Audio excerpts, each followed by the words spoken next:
He's the prime cut passer from behind the meat counter. It's Fareway Frank. And introducing a 6'3" center who's a cut above the rest. Say hello to Audie Crooks.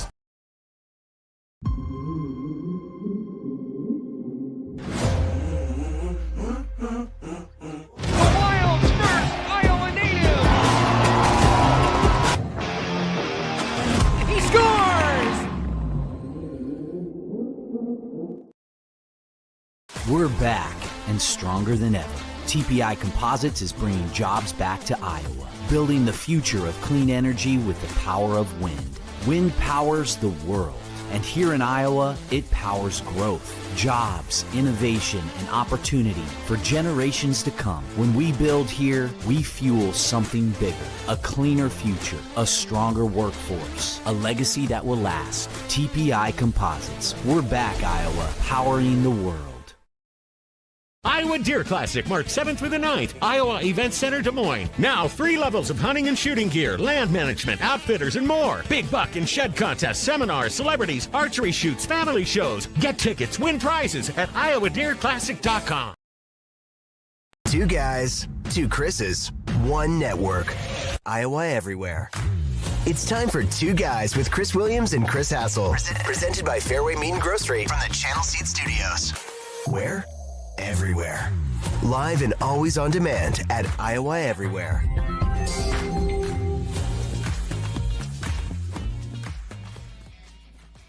What's going on? Welcome to 2 Guys here on Thursday, the 27th of February. My name is Chris Williams. Joined as always by Chris Hassel. Heading to hopping on a flight to Arizona. Coming up tomorrow, got to rep my guy Colin. Going to go up against all those other I'm going to be at the weigh-in on Friday night, repping my game day men's health gear, all those fat slobs drinking in the audience. Are they going to sell alcohol there? You're goddamn right they are. And we'll see all the fat, out-of-shape losers in the stands who are just getting drunk while my guy Colin just eviscerates Weenu. Is there a pay-per-view for this? Can our fans watch this? Yeah, it's on that thingamajig right there. You go to that graphic. There's a website down there. Can I please ask you, FightNightUniversity.com. why are you making such a big deal out of this fight?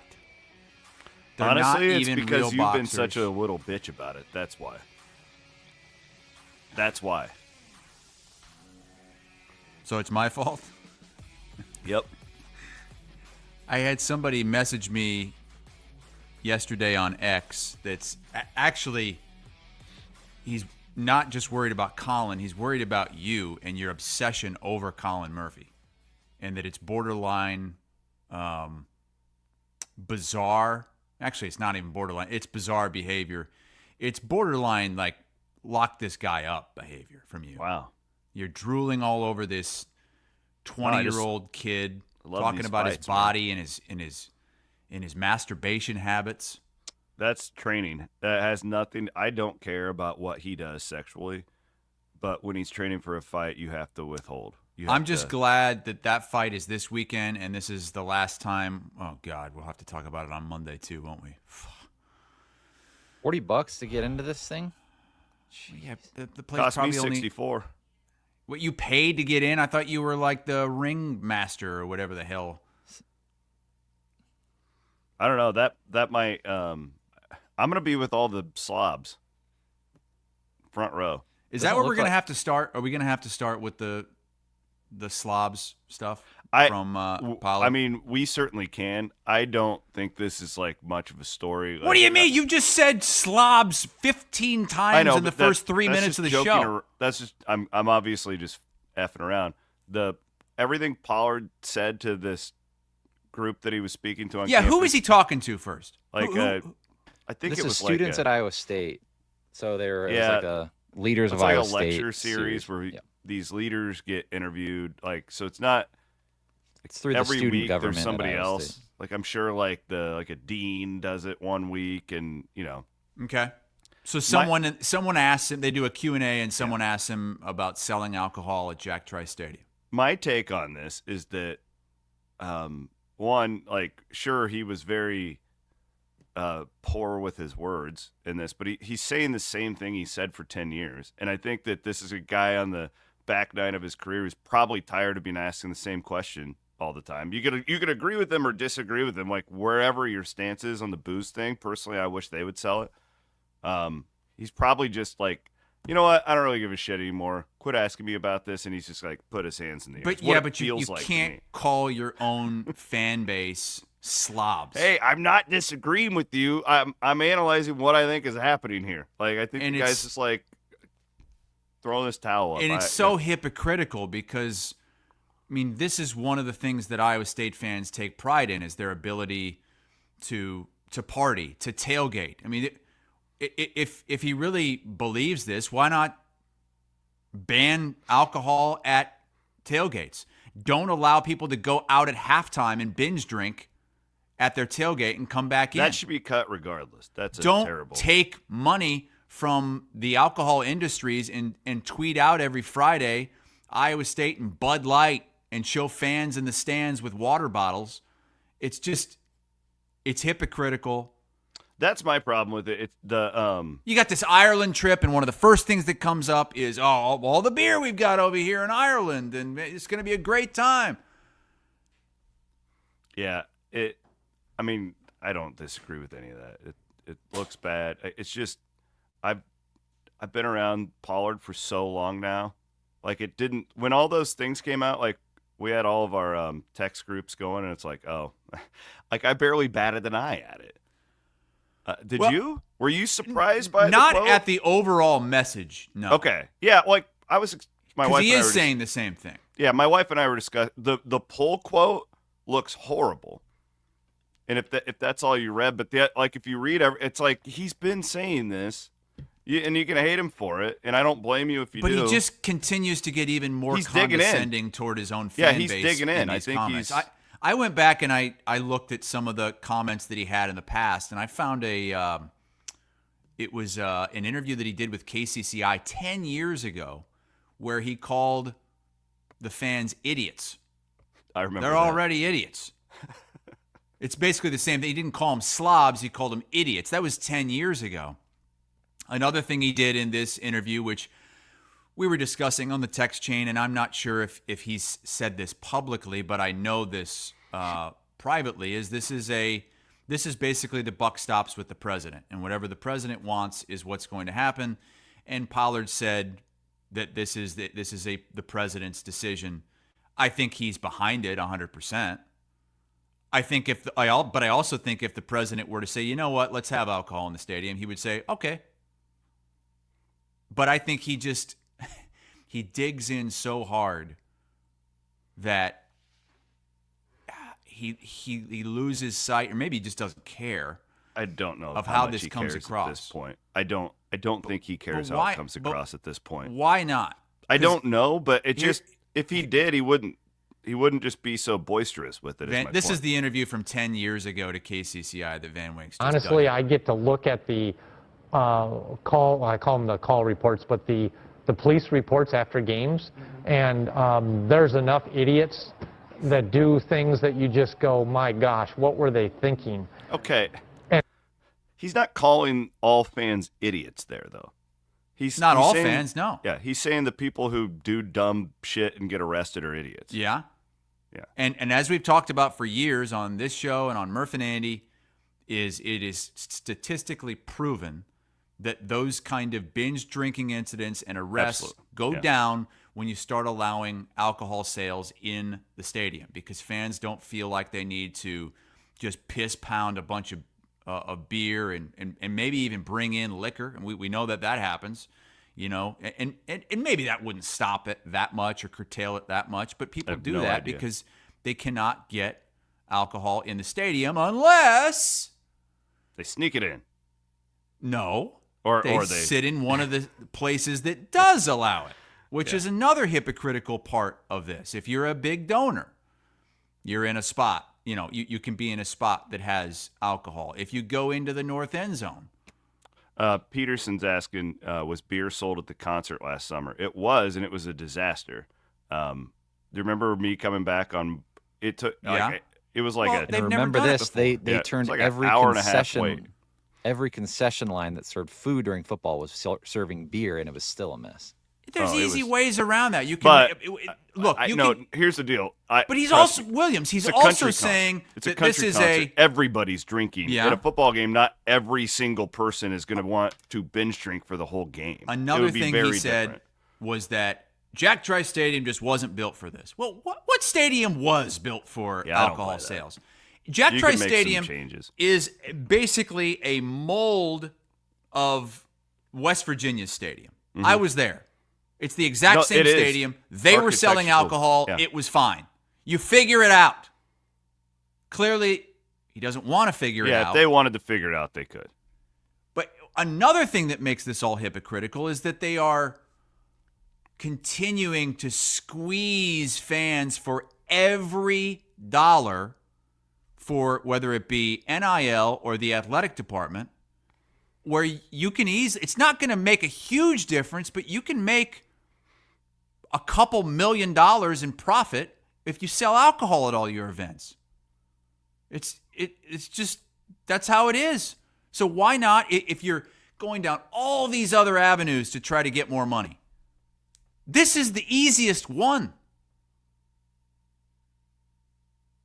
But again, we're beating a dead horse here with that, with trying to change his mind. It's not going to happen. And as he said, it's not his mind that we need to change. It's the president's. He also mentioned the police chief. The police story chief one's here, interesting. Did anybody go back and read? It was referenced in that Iowa State Daily Report. I didn't take the time to do it because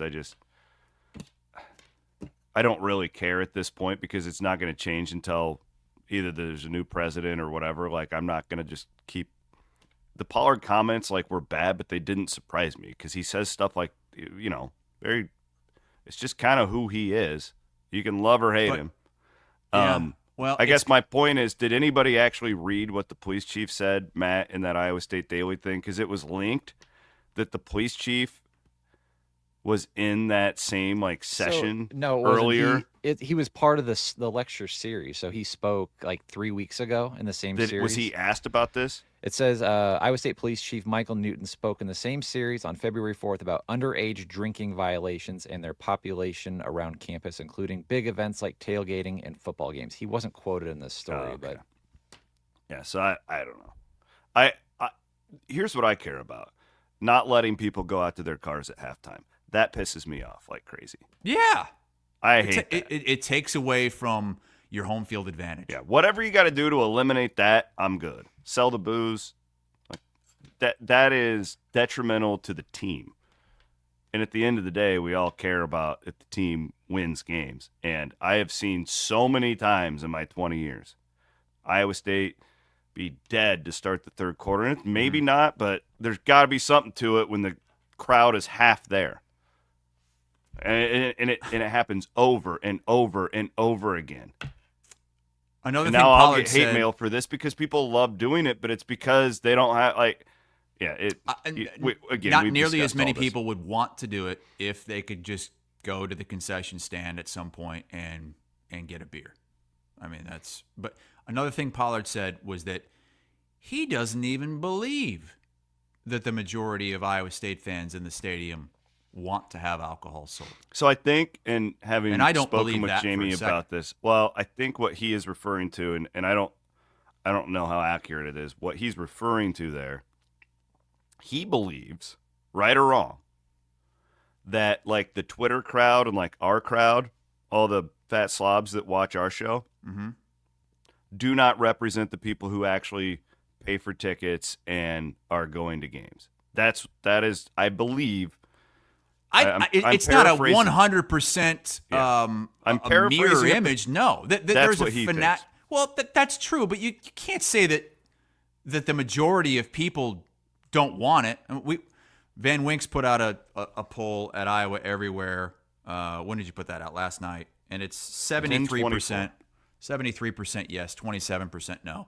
To Jamie, Jamie could say, yeah, well, it's on Twitter. Well, that's but there's no way if you went and just grabbed 100 people walking around Jack Trice Stadium in the bowels of the stadium, you just poll them, hey, would you want alcohol to be sold at Jack Trice Stadium? There's no way that more than 50% would say no, they don't want it. There's just no way. I was jealous. The only time I'll ever say this, when I was at Carver this year, because it was cool. Like up now Carver Hawkeye, I think you could pull this off. Where I don't know if you could in Hilton, but the way a Carver Hawkeye is built, it's so wide before you go down to the seating.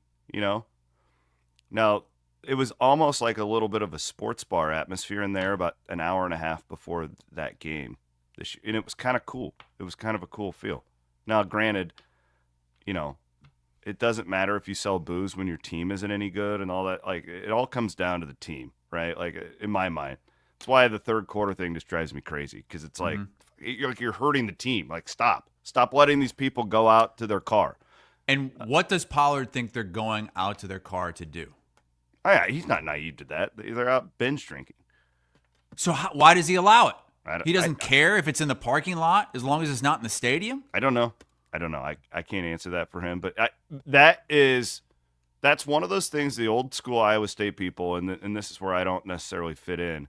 They'll tell you that it's like, oh, it's tradition. Yeah, but like, we ain't wearing the gold pants anymore and getting your ass kicked. Like, this is big boy stuff now, right? Like, that you used to have to let these people do these things because the team was so bad, you had to just beg them to, you let them do anything, basically. Roll around on the goddamn hill, like, don't even watch the game. I don't care. Where's my kid going to play if you take away the hillsides? Please come to the game. Well, this is all, like, evolved very quickly. And that's the other thing about this, where they're going to have to at some point. I don't care what anybody says.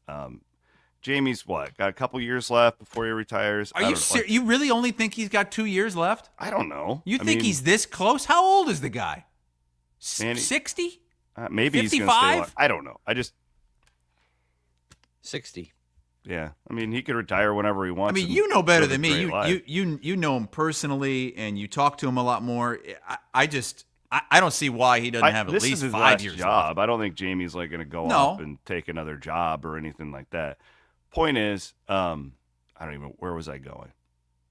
Oh, the professionalization of college athletics. Like, it's already bad enough when you got Bud Light ads coming from the school account, and like this, like it's gonna happen at some point. I don't know how. Do you agree with me? Like, I don't know how it gets there, but it feels like Iowa State will sell alcohol in the stadium. Yes. Yeah. Well, eventually, yes. When I was doing this this research just on what he had said over the years, I also came across a bunch of articles from Gary Barta saying that Iowa's not going to sell alcohol in the stadium. It's not going to happen unless there's a big seismic shift. And one of the things Barta did say is that unless it becomes a point where everybody's doing it and then we need to do it, it's not going to happen. Well, it really has gotten to that point now. Like, everybody's doing it except Iowa State and a handful of others at the high major level. Their religion. Well, yeah, BYU. I'm not even sure they sell Diet Cokes in the stadium. Oh, what a miserable existence. I just looked it up. I don't know how you could even live. About Big 12 schools that sell alcohol. So it looks like BYU, Utah, Baylor, and Iowa State do not. So the Baptists, I the could Mormons, see Utah, and us. Is not and then listed, the school that fan base just gets praised for its alcohol consumption everywhere it goes. Shout out to Derek Duke, host of Bigger Than 12, that actually found that research and posted the article on Heartland College Sports about and that. And Randy Peterson points out that BYU does have Diet Coke in the press box, so they've got the press covered there with some caffeine. Because Randy wouldn't be able to cover a game there if he didn't have his Diet Coke. Watching Randy, my favorite is going to a bar with Randy and they like only have craft beer. You know those like Oh. like a brewery or Uh-huh. something, and they don't have Bud Light, and he just loses his goddamn mind. Like we can't get out of that bar fast enough if it doesn't have I'll take a Bud Light, is what he says. We don't have that, sir. We've got this frosty IPA. We've got this stout. Randy just wants to jump over the bar and kill the guy. Hey, you can go buy your booze for the weekend at Fareway Meat and Grocery. I didn't forget. We just got into the big fight. Got into all you fat slobs who are watching today on YouTube. Just to be clear, he didn't. I'm calling you a fat slob. Well, he said flat out slobs, and so I think some people might have thought. Well, I mean, that is close. Flat out slobs, fat slobs. But he didn't call them fat. Everybody, not yet. The next time somebody asks Jamie Pollard about alcohol sales in the stadium, God damn it, these. I'm going to stop before I get canceled. It feels like a WWE promo. You know, like where the guy goes That would be out, a good skit for if I was still on Sound Off. He's trying to get Cheap Heat. Jamie Pollard being interviewed again. Yeah. What's he going to say now? He's already called people flat out slobs, idiots. I'm telling you, though, like when we were sitting down to have dinner last night, my wife is like this very she loves Iowa State. She doesn't really care too much about how she does about TJ's team, but other than like, she just loves Iowa State. It's not like she's not a sports fan, whatever. And she had no idea what had happened. And she goes, "What? Since I saw on Facebook that Pollard called everybody in the fan base a slob." And I was like, "Well, not exactly. Like, it's a terrible pull quote. If you read like the full thing, he's been saying the same thing for a decade. Like, that's where it's like for me is like when that came across, I'm like, oh, Jamie's talking to another group. But he can like people continue to look. Time goes on. Jamie's been saying this for a while, but now these people who were teenagers are now in their 20s, and they're going to games, and they feel like he's calling them out. The quote I didn't like, the one that actually raised my eyebrow a little bit, was when he said I don't care at the end, because like this is my message to anyone involved in NIL. I pound this message anytime I speak at these things, where I tell the big boosters, bring the $100 donor with you everywhere. Like, invite them, make them feel included. They're the person who, when you're 8-2 and Cincinnati comes to town in November and they're and the crowd's pathetic. Really, that was a pathetic crowd, I thought, this year, that Cincinnati game for Iowa State. They had lost 2 in a row, but they were still having one of the best seasons in school history. That's when, like, those people matter. You have to, of course they matter. They matter, and you so know what? Much. They might be in their 20s now and not able to give much of anything. Once they get into their 30s, and these are going to be the people that will be the big donors down the road. And this has been a theme for, I'd say, 10 years now, with a lot of Iowa State fans that are either younger or they're not big donors. They just feel like they do not matter to Jamie Pollard. Yeah. And clearly he does not care. I think that's a mistake. But I also think, too, like, there's just this – the other aspect that it just doesn't make sense to me is Iowa State doesn't have a lot of those rich donors. There's like 4 or 5 of them. Mm-hmm. Right? Like, you can't the big just ones, keep, the huge ones. You can't just keep pounding the pavement with the same people. Like, you got to build from the – and they did such a good job of that 20 years ago when they started doing their, like, tailgate tour and all that, you know, and they built – and now it's those people who are the little kids, like you said, meeting Paul Rhodes or whoever at these tailgate tour events, and they're the ones who are wanting to spend the money right now. So it's not a great headline. Hey, but at least we didn't have to talk about that game at Oklahoma State as much. That was a good way to get people off of that and to try to forget about the look at that crowd disaster in Stillwater. That's Look at that pathetic. crowd. And for the first 3/4 of that game, the crowd didn't impact it at all. Even when Oklahoma State was up by 10 and clearly playing well, it was a morgue until the final 5 minutes or so. Paid attendance was something like 5,000. God knows what the scanned was. That's unbelievable for a top 10 team. Look, we talked about this. You mentioned it was gonna be tough for Iowa State in this game, but you knew that. You knew that going in. You knew it was there's not going to be anybody there. You got to bring your own juice, and they didn't do it. They might have given good effort in the last 30 minutes of that game, and I said afterwards in a tweet that it wasn't effort, it was lack of execution, and a lot of fans pushed back on that because they said it was a lack of effort. And you know what?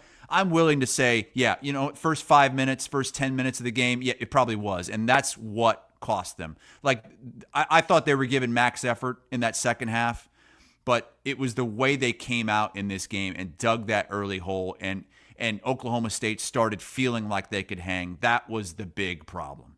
And the freaking turnovers, man. It just continues to. Again, this is not going away. Yeah, This is just who they are. I'm with you. I mean, at this point in the season, it's hard to flip a switch and just be somebody different. Now, you also, there's the caveat where when they've been full strength, they've been really good all year. But the problem is, it's like you got 3 games left, and I thought you made a really good point on Monday's show. Part of the turnover problem could be because they haven't played together. Like they're in a different role every night when they go out there because they have a different rotation because of these injuries or illnesses or whatever. But Oklahoma State is a poor defensive team, and you go out there and turn it over 18 times, many of them unforced. Joshua Jefferson, I think that experiment will probably be over with putting the ball in his hands. He had 7 turnovers in that game. Which he's the guy, like, to me, Chris, it's like he is. This has been like a trend with him. Like when he's on, he's one of the best guys in the country at his position. But it takes him 20 minutes sometimes to really engage himself in the game. TJ talked about that afterwards. I just the turnover thing. I think I'm with you. It's just who they are.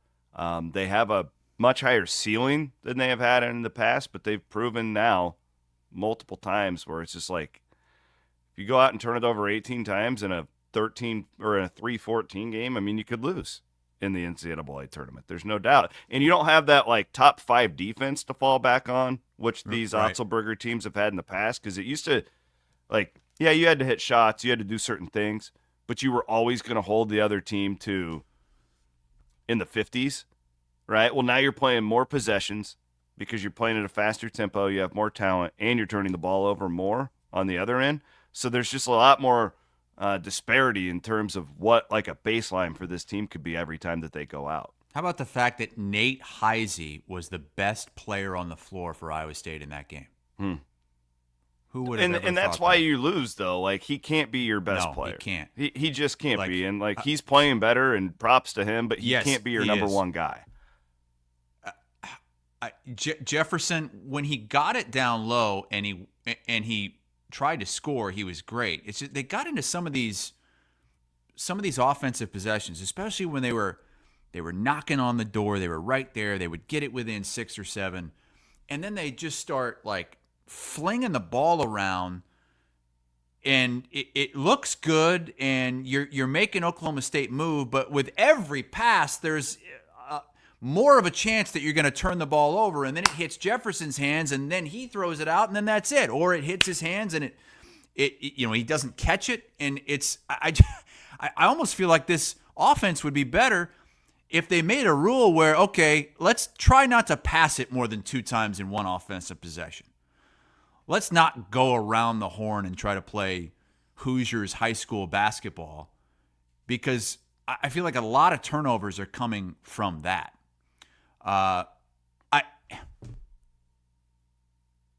Let's listen to TJ after the game. I think he said all the right things, but one of the problems is what he says at the very end, in my mind. Yeah, it was a very physical game. They were the more physical team. We talked about coming into our guys, how hard they were going to play. They did. We felt like we had a really good plan, and it was going to be the team that was tougher, more physical. They did the better job physically guarding the basketball, keeping out of the paint. They did the better job in the first half on the glass. As a result, they built a 14-point lead, and we're chasing all night long. There was more positives certainly in the second half of things that we did, but we've got to come out and dictate. Like, that's unacceptable, from how we practice, what we demand, the pride we have.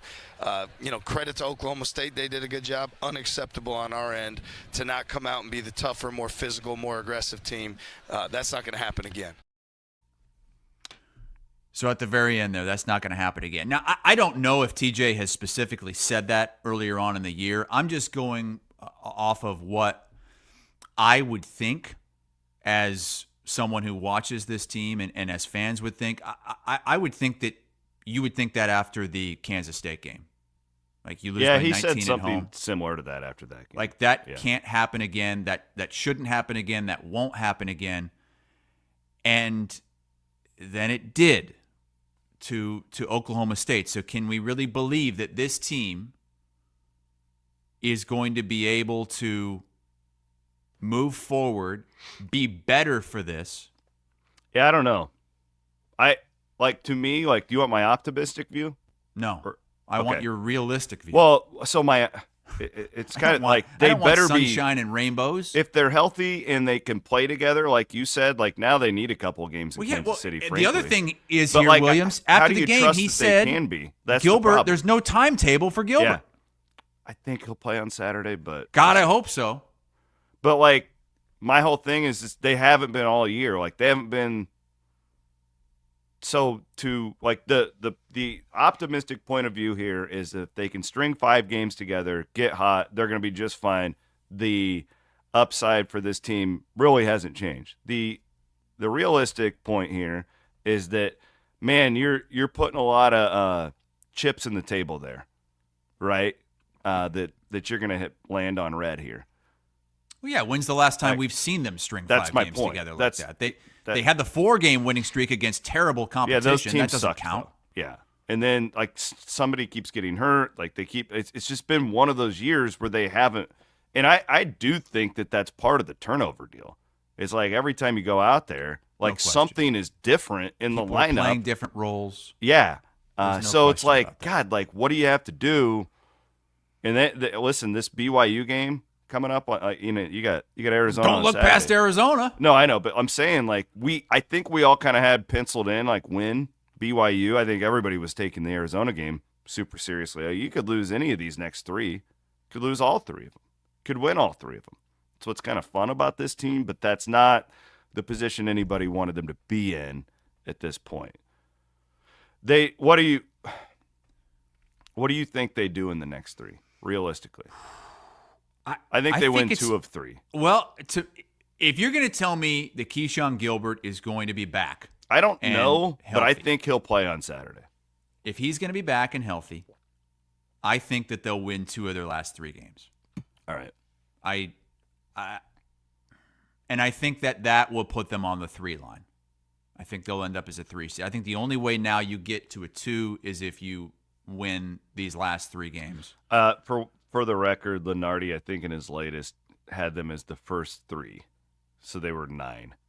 They were seeded 9, according to him. And look, those are 2 quad 1 games at home. That loss is bad. I was talking with Jerry Palm yesterday. He hasn't updated his bracketology yet. He's going to do it on Friday. But he said that is going to cost them a seed line in his opinion. Friend of the program, Jerry Palm. It's my guy. But there are a lot of teams, and he was talking about this, you get out of the top 5 or 6, and you look at teams 7 through 15 to 20, and it's it's hard to separate them. Everybody's losing. Yeah. The problem is the specific losses that Iowa State has. That's a quad 2 loss to Oklahoma State. Their first quad 2 loss of the year. It's a quad 3 loss to Kansas State. I think so. We weren't arguing. I was kind of watching everybody discuss it because I didn't get to watch the game live. I was listening to it on my way home, but whatever. I thought the Kansas State loss was worse. In what way? It's at home, for one. Like, Iowa State puts a massive emphasis on not losing at home. Mm-hmm. 2, I mean, I was at that game. I thought, like, you want to talk about, like, effort or whatever. I thought that game was worse because you don't have the excuse of the sleepy crowd, the sickness going through the team, not your primary ball handler. Like, I thought that game, that Kansas State game with all the second chance points and the rebounding differential was an effort-based loss. I don't know if that was the case on Tuesday. I don't know the inner workings, like everything that's happening within that locker room right now as far as the illness and stuff. That Kansas State game, though, their identity, if they have any identity at all, it's toughness and it's 50-50 balls, and we're going to work harder than everyone else. Jerome Tang's team came in that day, and for what it's worth, Kansas State, when they're good, is way better than Oklahoma State. I'll acknowledge that. Like, Oklahoma State's not as good of a team. But like that was just how Iowa State doesn't lose games. And they got beat by not doing all the things that they hang their hat on. So like to me, that loss was worse. And I'm not going to argue with that. I think you can certainly put that loss right up there with this one. And if you think that one's worse because it was at home, and hell, I mean, you look at the point spread. Yeah, they were, I think, like 16-point favorite in that game or something stupid like that. This game, what were they, 9.5? Yeah, 9.5, yeah. And it is like, we called this, man. Like, we knew that was going to be hard to get yourself up for that game in Stillwater. Yes, but that's one of the reasons why I think they should have been prepared. Yeah. Because you saw it coming. I don't disagree with you. I'm saying, like, every Mike Palm in the world would tell you that going into that game, you bet on Oklahoma State. The whole dead cat bounce thing. And so you're right. Like, you should have been prepared for it. They clearly weren't. Like, what did Lipsey's first 8 shots were threes? That's one of the worst stats Iowa State will have all year. They didn't take a 2-point shot until 13 minutes to go in the game. That shows you how passive they were. Yeah, and I think TJ even said after the game, like, he made a mistake in not getting into them sooner and changing the trajectory of what they were doing sooner in that game. The reason I think this is worse is, you laid it out, Oklahoma State is a far worse team than Kansas State was, especially in that stretch. That stretch that Kansas State played over 2 weeks, they were playing like a top 5 team in the country. Mm-hmm. They have way more dudes, and they played an awesome game. This Oklahoma State team, I know you said you didn't get a chance to watch much of it. I watched it after the fact. I just didn't get to watch it live. The color commentator in the first half, I think it was Brendan Manzer who was doing the game. Oklahoma State was up by 7, 8, 9 points, and he kept saying how bad Oklahoma State was playing in the game. And they had the 4 technicals. Yeah. I mean, they tried to give you. That's why, like, Iowa State they did not deserve to even be in that game at the end after the 4 and what did they get out of those 4 technicals? They missed most of those free throws. Well, I think they made the majority of the technical free throws, but it was the other free throws throughout the game. Well, whatever. They didn't take advantage of those because they were only 12 for 20 at the line. Yeah, it was bad. I mean, Kurt Jones has walking pneumonia. Looked like a few other guys were struggling a little bit. Adam said the team played like a bunch of drunk slobs at Jack Trice Stadium. Well, I put together, because the talking point after that game was, Jesus, is that the worst loss of the TJ era? And so I went back, and I think the great thing about the TJ era for Iowa State fans is there's really only like 5 or 6 games you could point to as possibilities here. I picked out 3, and I'm going to put that game at the top just because this team was ranked number 2 in the country a few weeks ago. This was supposed to be a team that competed for a 1 seed, that competed for a Big 12 regular season championship, that may be the best Iowa State team in history. And when right it's now, healthy, and it. Yeah, they got hit with the injury bug, and that's disappointing. But God damn it, you're so much better than that Oklahoma State team. No argument there. So I'm going to put that game there. I'm also going to put the obvious in there, which was the game against Pittsburgh in the NCAA tournament 2 years ago. And it's not because they lost the game; it was how they lost it. 41 points. Remember that too? They had to go out before the game and adjust the baskets because they were level. Oh, that's right. I do remember that. That was 59-41. Pittsburgh just dragged their nutsacks all here's the over problem Iowa I State. have with all of the. Because go ahead. You finish your list, sir, and then I'll give you my. I'm going to add one more that you might not think of. It's that same year, earlier in the year, we were out at Circa. Oh. They lost at Carver by 21 points when Iowa didn't have their best player, Chris Murray. Mm-hmm. And it was a blowout from the get-go. Iowa State had no chance the entire game. And that wasn't a very good Iowa team. They're okay, better than this year's Iowa team. But I mean, forgot about Rebracha. Yeah, it was a Philip Rebracha and Tony Perkins. God.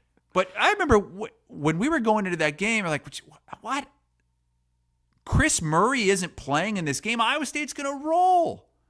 But the thing is about that an team, avalanche. Because when I was thinking of the worst losses too, like I thought the Oklahoma and Oklahoma State games that year at home. There were some bad games that year. But the thing I keep going back to is that team just wasn't very good. No, they weren't. You know, they played this gross style and they coached them up, and they just to lose any game with that group really shouldn't have been shocking. But the disappointing thing here so I have to put Kansas State and Oklahoma State in mine. And the Pitt game, though, like NCAA tournament and having 41 points, like that's hard to get away from. And again, it wasn't about, like, to me, this game was more about who they lost to. Like, it's not that shameful to lose in a 6-11 game in the NCAA tournament to Pittsburgh from the ACC, a team that it wasn't bad. It was how they lost that game. It was how they lost the Iowa game. This was more like, how the fuck are you losing to Oklahoma State with this team? I know you didn't have Gilbert, but Travis makes the point. It's because they were using Wilson basketballs. Kidding. But when you look back, Van Winks, pull up last year's Iowa State basketball schedule. Because when I was looking at the worst losses, I guess is the way we were putting it, of the TJ era, last year's team just didn't really do anything like this. They lost by 15 at BYU, but BYU was ranked number 20 in the country. Right? They didn't have a really oh my God, how the hell did they lose to that team? And this is 2 times now this season, at home against Kansas State and now at Oklahoma State, where it's like, how does that happen? And when you go back 2 years, that team did not turn it back around. Well, God damn it, this team's a lot better. They are. Get Gilbert back, win the next 2, and you're feeling pretty good again. If you can get to a 2 seed, absolutely. Even a 3 seed at this point, like that's just hold on to that. Like Jesus, like I don't want to. They would have to lose at least 2 of their last 3 to fall to a 4. I would think so. But also, we've talked about it. You don't want to. If you lose 2 of 3, you're playing on Wednesday of the Big 12 tournament. Yeah, the key is to beat BYU. It's pretty hard for them to mathematically drop below that unless they beat BYU, because that's their main competition. Want to thank some of our great sponsors, and we will move on here on your Thursday show. TPI Composites in Newton is reopening its production facility, and they are hiring, looking for great candidates for production associates, HR, maintenance, accounting, quality management, and more. Search TPI Composites on LinkedIn or go to tpicomposites.com and click on career opportunities. The it's actually it's gonna be like 60 again here, and Jason says he works there. Hey, Jason, thanks for watching. TPI. I can sense something when I walk outside Van Winks. I don't know if you can. It's Kaburski season. Those dadgum Kaburskis. No shit. It's Kaburski season. Yes.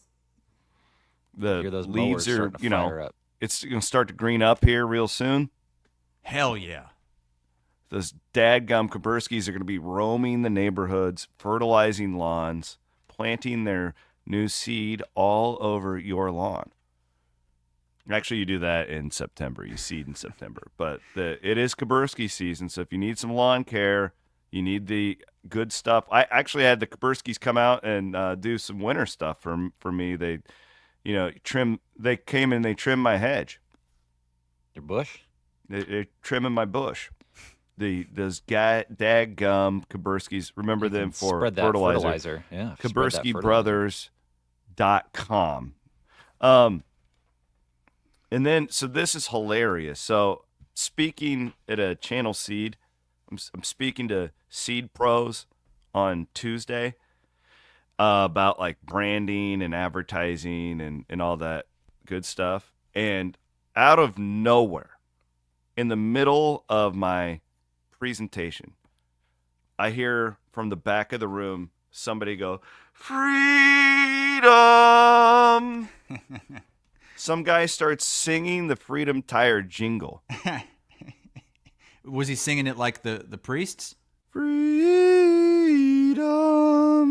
Is that Fouch? Is that a picture of you and Fouch? Fouch. Listen to this. Fouch won the Seedsman of the Year award. Oh, congrats, man. That's awesome. He is the Nick Saban of Seedsman. That's great. Congratulations. I love it. Yeah, I got to hang out with Fouch.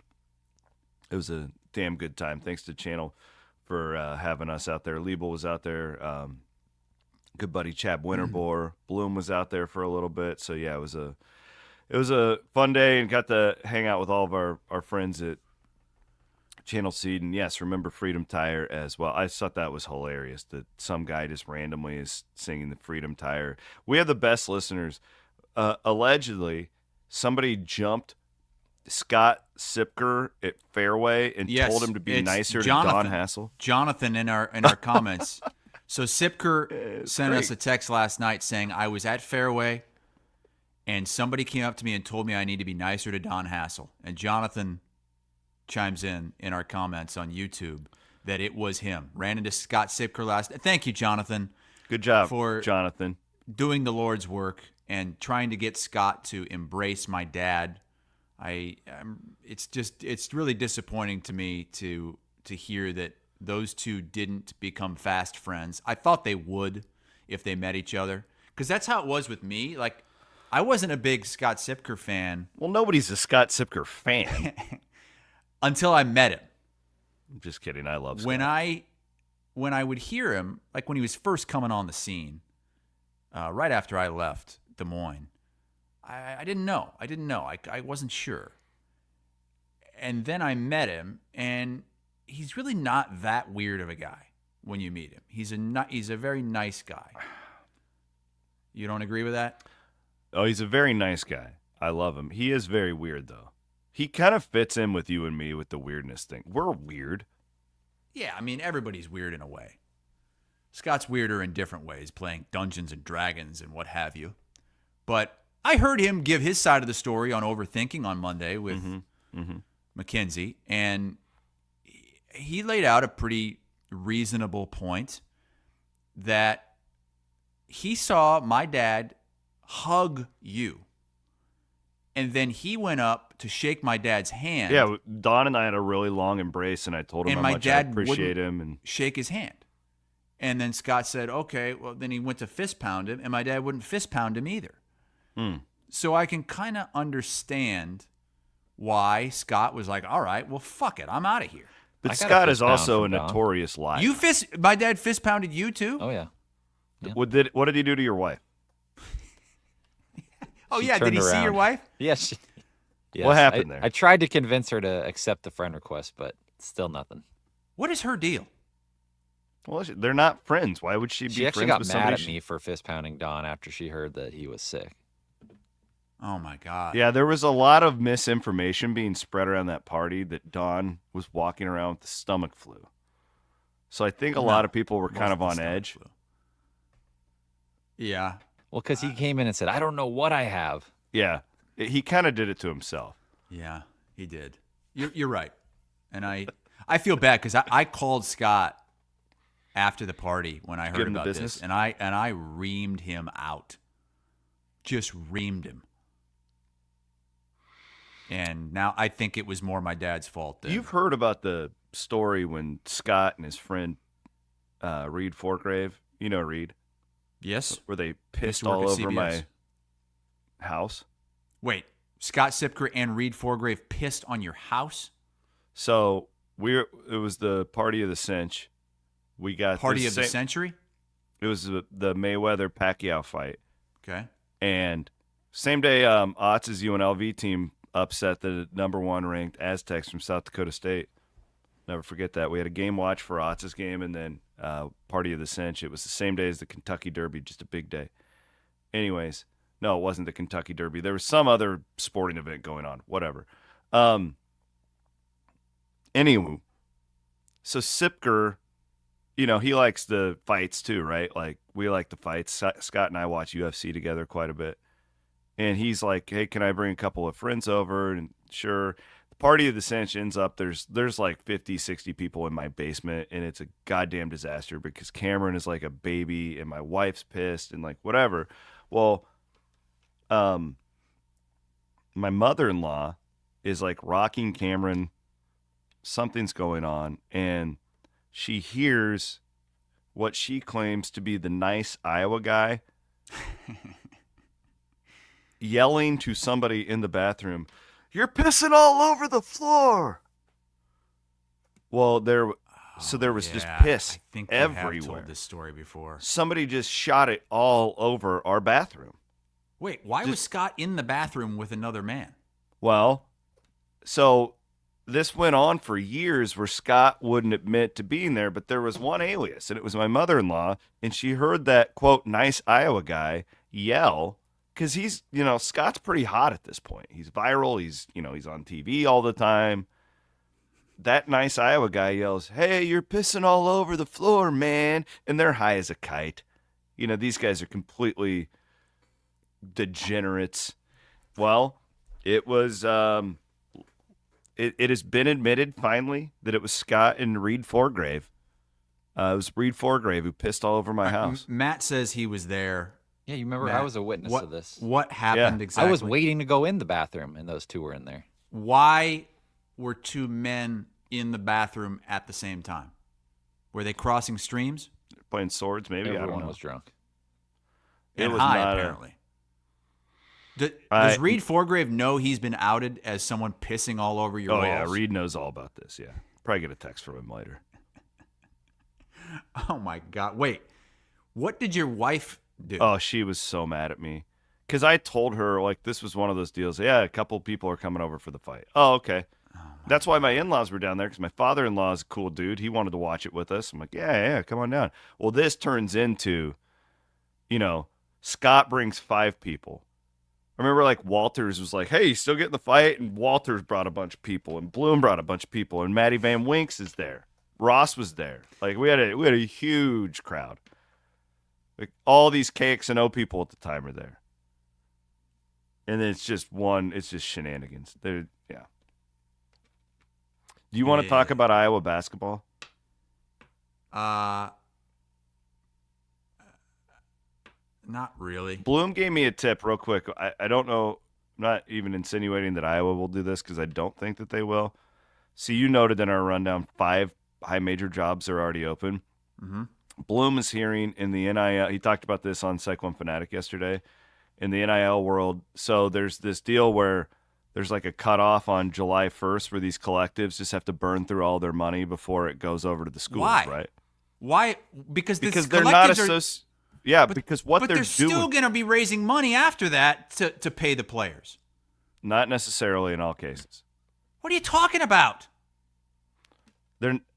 it's very complicated. You and me need to have about. So you're gonna tell me that once this happens, swarm, we will let's burn all of our money. We'll never ask fans for money to pay the players again. It depends. Bullshit. It depends. But I don't buy that for 1 second. Okay. Well, regardless, this is what they're doing. It's impossible because Ohio State already paid more money for their football team this past season than the entire athletic department would have to pay all of their athletes going forward. Because that is not going to be sustainable. Because the books reset on July 1. Not going to take a pay cut. These players they're are getting not going to paid take in a pay advance. cut. It's Yeah, like signing bonuses. But you for said these moving guys. forward, they're not. The fans aren't going to be putting money into the fan collectives. They are. It certain schools they will. What matters is the way they want to set it up. Okay, and I don't believe that the NCAA will be able to pull this off. But the way they want to set it up, this is what they have in their heads, is that they. Once you hit the $20 million mark or whatever the max is, then you're done. You can't pay them anymore. Yeah, right. That's what I'm saying. This is how they want to set it up. I'm sure it's how they want to, but it's not going to happen. What they're doing right now is they're burning through. This is why Texas Tech just spent $20 million or $10 million on transfers in the offseason. Is they're blowing their wads. And a lot of these high major programs are doing what they've been doing in football now, where they're just firing these guys early so they can get a head start on the transfer market, which opens up in 2 weeks. So if Iowa wanted to be hyper aggressive, that could be an option. I don't think that'll happen, though. I don't think even if Fran's not the coach next year, I don't think he gets fired. I think it's like a retirement thing. I think it's some sort of mutual walking away where they're going to take care of him in the back end money-wise. But it is something to keep an eye on because 5 jobs are open right now for different reasons, too. Florida State had a weird thing happen. Virginia had its coach leave in the middle of the year or right before the season started. Different things. Miami's coach, I guess, just quit. He's like, fuck it, in the middle of the year, I'm done. Let's get into overtime, and then we can get more into this.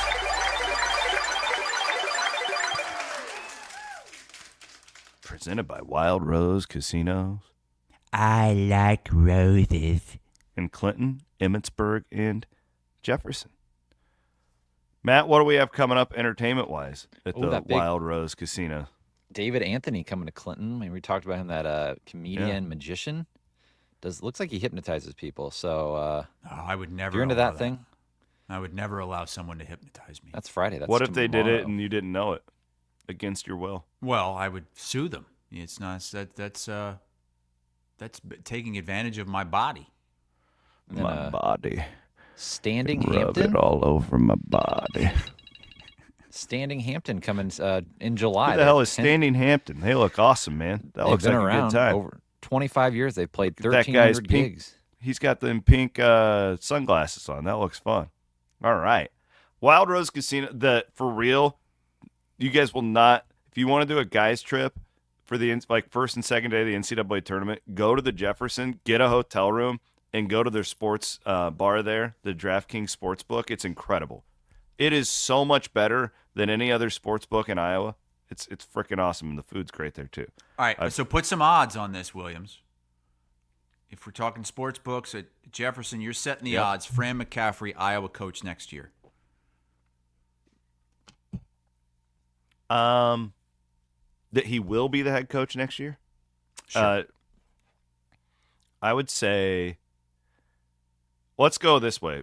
Chances are he's not the coach next year. I would say it's minus 250. Now you're confusing everybody. Okay, yeah, minus 250. Wait, hang on. Not the head coach.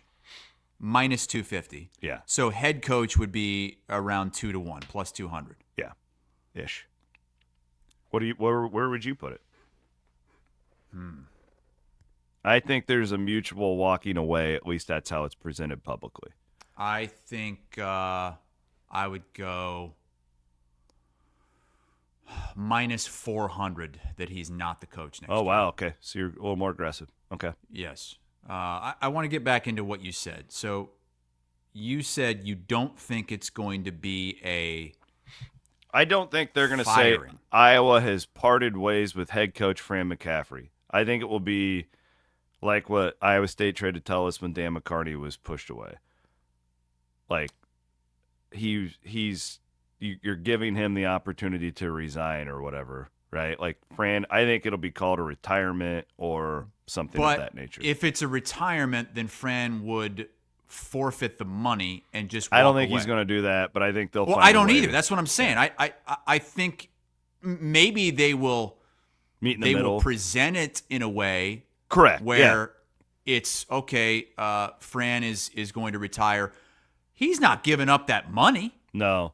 So and it's I don't know how they still do it. They're forcing him out. That's what it is. Yeah, I agree with you. I'm saying I don't think they'll present it that way. I don't think so either. Yeah. Unless he really wants to dig in and doesn't want to agree to say that, and which that would be. I mean, he can do whatever he wants. I don't think there's any way that he's going to give back any of that money. That the buyout isn't going to be the buyout. Whether it's, what has Chad Lestico reported? It's around $5 million that the buyout would be. There's no way I was going to get out of that by convincing Fran to just walk away. But I am with you in that it's going to be presented as sort of a mutual thing to help ease the ending of the era. He's been there too long, and they haven't been that bad to just right. Like I've told you about, like why does that matter? They're not my point is I don't think Getz will just. I don't think that she'll just F you. Get your ass out the door. I think they'll want to work with him because of how long he's been there and relationships and all that stuff. It's just a PR thing. Sure. It's not. Yeah. It's not. It doesn't mean anything. It's like Dan McCartney was fired at Iowa State, but they didn't say it, right? That's all I'm saying. I think he's going to get fired, but I don't think they'll call it that. And I don't think he's going to give back any of that money. I think he's going to get all the money he's owed. And then it's going to come down to, okay, so you're paying that buyout. Are you also willing to pay Darren DeVries' buyout if you're going to get him? That's the question I would have for Iowa. It's like, and are you able to? Then you have to pay Darren on top of all that. Now, probably I a think lot they to should, get him to. And I think they can. I've been thinking about the DeVries McCollum thing because you gave your opinion on McCollum. You save money with McCollum. Yeah, but I think he's a really good coach. I like him a lot. I still think that DeVries just gives you this, like, more people are going to go out and buy tickets to get him. There would be more of a juice, more of a statement, more of a, okay, here we go. We're serious about this.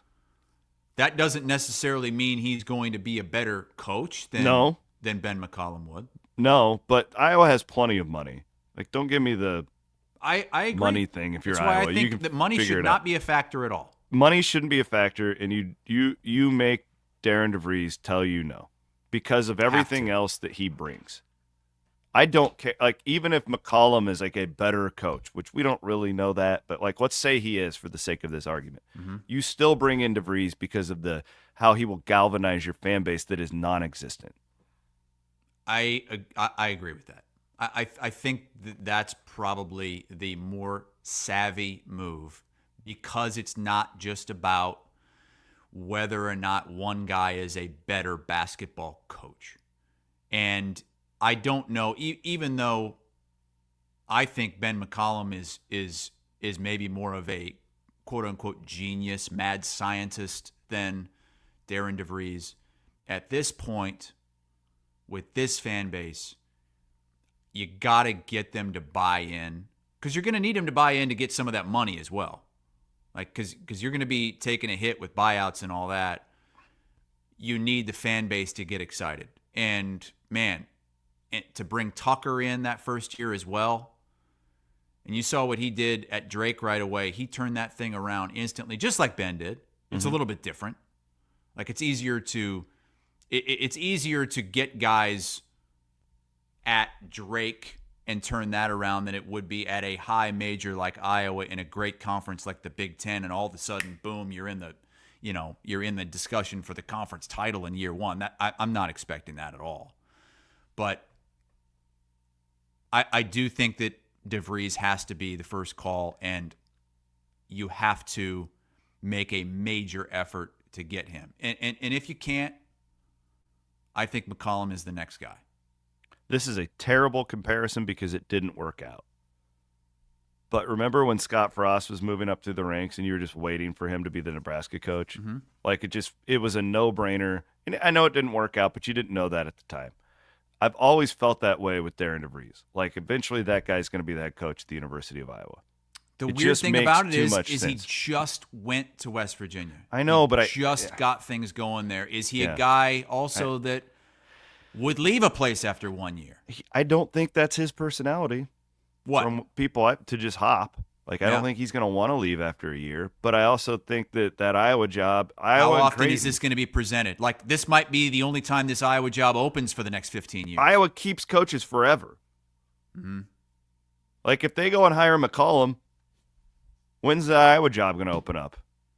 He's an Iowa guy. Like, that could be his job for the rest of his life if he chooses that. Yep. I mean, McDermott's got, in my opinion, Creighton's a top 5 to 10 job in the country right now. He ain't walking away anytime soon. At Creighton. How many years does he have left? Because I've seen that presented by people that would be the better job. DeVries would for be Darren. Like, what if Creighton's already said, "Hey, Darren, when Coach Mack decides to hang it up, you're our guy, no matter what." Like, he would be the first call if Creighton opened up. Right now, he would be. Yeah. It would be him and Otzelberger. Yeah. Speaking of Otzelberger, I hear Bloomington is nice. Dog shit. No, that's one of those jobs that's open. You mentioned the five jobs, and Matt, you have the DeVries buyout. They're set to pay him $2.8 million. Final season. I don't know what that buyout would end up being, but it's doable for Lystico's talked a lot about this. Listen to the Legends and listeners. They have a lot of good information on it. So the 5 jobs at high majors that are already open, Indiana's the best. There's no question. Then it's Virginia. And, Virginia won a national championship, but I feel like that's a place that Tony Bennett made that a job that it's not a great job. And it's in the ACC. ACC is just taking a nosedive. That's the second best job. Then you've got a couple other ACC schools in FSU and Miami, and then Utah in the Big 12. So some interesting jobs open. And you mentioned before we hit overtime something about how Iowa should get a jump start on this. I was saying that what some of these schools are doing right now, it's what we've seen in football.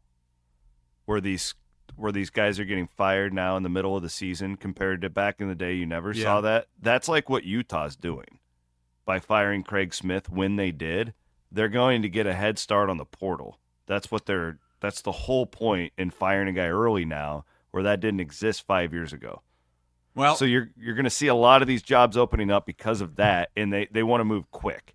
The Iowa job might be open here in the next couple of weeks because they might not make the Big Ten tournament. If they lose to Northwestern on Friday night and they have to play at Northwestern. Night. The Big Ten's basketball schedule is dog shit, by the way. I never know when these games are. It's incredible. It's all over the place. So right now, Iowa is in like a 4-way tie where one of those teams would not be in the tournament. This is when you root for your team to lose. Rare time to do it in college athletics because it's not like you get a better draft pick. It would be better for Iowa to not play in that tournament, one way or another. Might be. You at least get a 5-day jump start or so. So if they lose to Northwestern, then they fall behind them in the standings. They would lose the tiebreaker to them. They already have lost the tiebreaker to Minnesota, I believe. And so it's the bottom 3 teams there as you look at it that would not make the Big Ten tournament. And apparently right now, because I know ESPN.com, they factor in tiebreakers. So I think right now Iowa would be out. I think they're going to have to beat Northwestern to get into the Big Ten tournament. And if they lose, it's going to be really tough for them to get in, which, look, I don't know if I'd say I would root against them, but I think that's totally 100% fine if they do not make the Big Ten tournament. And just move. It's going to make things easier. You can rip it's the gonna make Band-Aid off everything faster. a little bit easier. Just move on. Good stuff. I last thing on overtime presented by Wild Rose Casino. What is this rabbit hole you went down? I'm very curious about this. It says in the rundown, it goes, I went down a bad rabbit hole on my flight a few days ago. Yeah. It was a dark couple of hours for me. Went down Are you okay? a TikTok rabbit hole where it was about like aliens living under the surface. You're finally getting there. There was You're also coming around, aren't you? There was a bunch of stuff about how they've either added or subtracted 1,000 years to our timeline. And I'm sure some of you have come across these theories. Think about this. That there were these amazing structures built in the United States that were there 125 years ago. Great Netflix document, Ancient Apocalypse. Williams just got a raging cloner hearing about this. Yeah, I knew he would. That's why I wanted to mention it on the show. He perked up. Did you see that? Dude, no, there's I said the name wrong. I'm not saying I believe any of this, but it's... Oh, dude, you got to watch this Netflix series. They What is it? go and investigate. I'll look it up and send it to you. Ancient something. It's a series. There's these pictures from like these World's Fairs from like 1895 where you see these incredible structures in This is why I just Portland. get so... You know I love you, right, man? Yeah. You drive me fucking crazy because Why? you don't open your mind. Well, here's about the this thing. stuff. I Open decided your mind. I think it's better if you don't open your mind that much. Because where's that going to get you? All that did was make me feel weird and scared. And Nothing to be scared about. It's like, all these planes keep having problems. Well, I came across the video of this guy from 30 years ago. He apparently, I don't know what his name is, but he's claiming that there's these creatures underneath the surface that are being funneled children, where they eat the flesh of children. I don't believe that. But I do believe that way back in the Earth is what, billions of years old. Like, depends on who you ask, but I believe yeah, I believe that too. Somebody, something, some group was here even before like the dinosaurs doing shit that we know nothing about. And we're going to nuke ourselves. We're going to nuke ourselves off this planet, and only the cockroaches are going to survive. See, and then they're going to evolve into something else. They're going to evolve into something. I didn't know all this stuff about nuclear weapons and how we are just going to kill ourselves. Yeah, it's over. I wish I didn't know that. That's what I'm It's saying. all Like, I over. don't. It's like, there's certain things you want to open your mind to. Like, I want to hear someone who doesn't necessarily believe in the same things that I do. I want to hear why. I want to hear their reason. I think that helps us become closer and move forward as a society, great book. be better people. But I don't know. I don't think I want to open it up like all of these other possibilities and all this stuff that I've learned. Maybe that's not true. I don't want to hear that. So I'm going to continue to bury my head in this nice white sand here in South Florida. Hey, great book on that. I just got done with it. I know you don't read, but everybody should read this book. If everybody would read this book, our world would be a better place. How to Know a Person by David Brooks. I just got done with it. How to Know a Person? It's about exactly what you were just talking about. It's like, how do you go into a conversation with somebody who's completely different than you and be able to not just judge them immediately and to be able to put yourself in their shoes on how they grew up differently than you did. It is an incredible book. And, I and just I got think done that's with it. one It of is the problems so good. with our social media right now in these algorithms is Yeah, you it's a seek big out echo the stuff chamber. that you like, and then all of a sudden that's all it feeds you, and you don't get the other side of things. And it just seems like, you talked about Pollard and what he said about Twitter and echo chambers and all that. And there's a lot of truth to that, because you can really get in a vacuum where it seems like everybody believes exactly what you believe. And it's just not true. And I think we're going to have a much bigger problem with that because of this For You page that we've fallen in love with on Twitter and on TikTok and these algorithms. It's not good. Wow, that's the most serious conversation we've ever had on this show. I am off to Arizona tomorrow morning. I was sitting there, I had goosebumps watching these videos. Dude, now you understand me a little bit. No, I don't. I'm going to send you about 10 documentaries that you need to watch. But see, the I told you, I don't want to watch open the up program. my mind to all this. This weekend, you and Kristen sit down, have a bourbon, watch the program. It will change the way you look at all this. I watched the program. It's the movie about the football team back in like No. 1992. The program. Everybody, you have to pay to watch it. It's worth it. They're here. Well, so how do you want me to deal with this fight this weekend? Because your negative energy is like... You know what? You've already dug your and Colin's own grave, and Keith, really. So you're just going to have to deal with whatever happens. Like, I warn you guys. I told you. Cheers to the freaking weekend. I told you that you shouldn't be involved in this. I've warned Keith that he shouldn't be condoning this for his kid. I feel like Colin probably didn't want to do this, and his dad forced him to because he wants to live through Colin.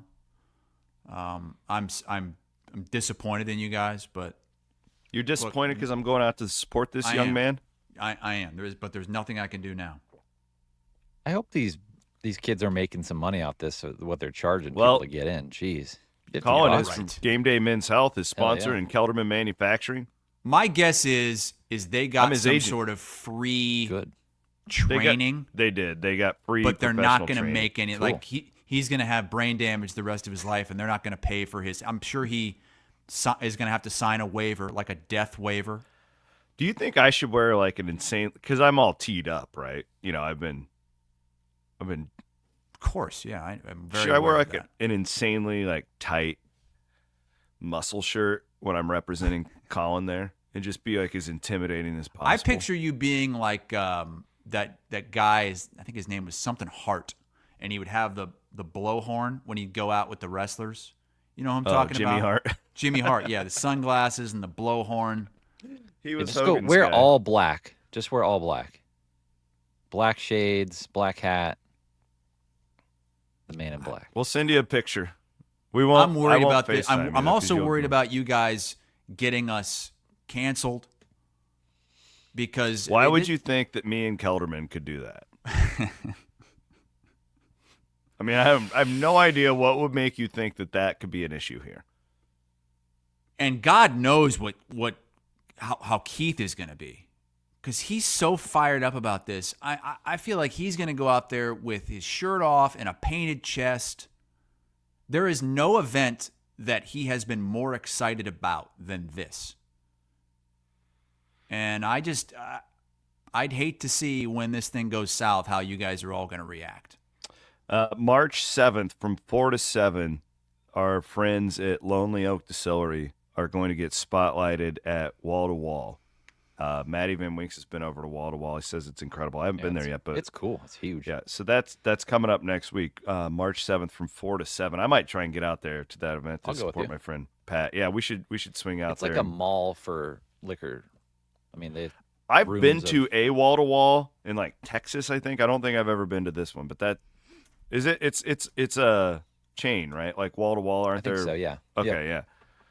So get out there if you've ever wanted to taste all the great Steeple Ridge bourbons and ryes and all that good stuff. They will be out there from wall to wall, March 7th from 4 to 7. My dad got some Steeple Ridge from the Iowa Everywhere party. He was very excited about that. Good. Yeah. Aiden made the delivery. The one guy who doesn't drink, we say, hey, take Don Hassel some whiskey. Appreciate you all. This was a fun show, despite Iowa State getting its rear end kicked. Hopefully they flip it around this weekend. Need some good vibes. Wait, so you're going to miss the Iowa State-Arizona game for this stupid-ass boxing Not match? Stupid. It's a big deal. Halliburton going to be in the house. Is that Niang in Drake? the house. Jason Tatum. Looks like Drake. A gold medal winner. He right does there. kind of look like – I'd never in that picture he kind of does. Halliburton's coming back for the Iowa State game? Yeah, they're honoring him for the gold medal. Okay. He's only going to be there for like a couple hours, I heard, because he's obviously a lot going on, but he's a great guy. Does a lot for Iowa State. All right, Chris Hassel, Maddie Van Winks. We are presented, as always, by our friends at Fareway Meat and Grocery here on Iowa Everywhere.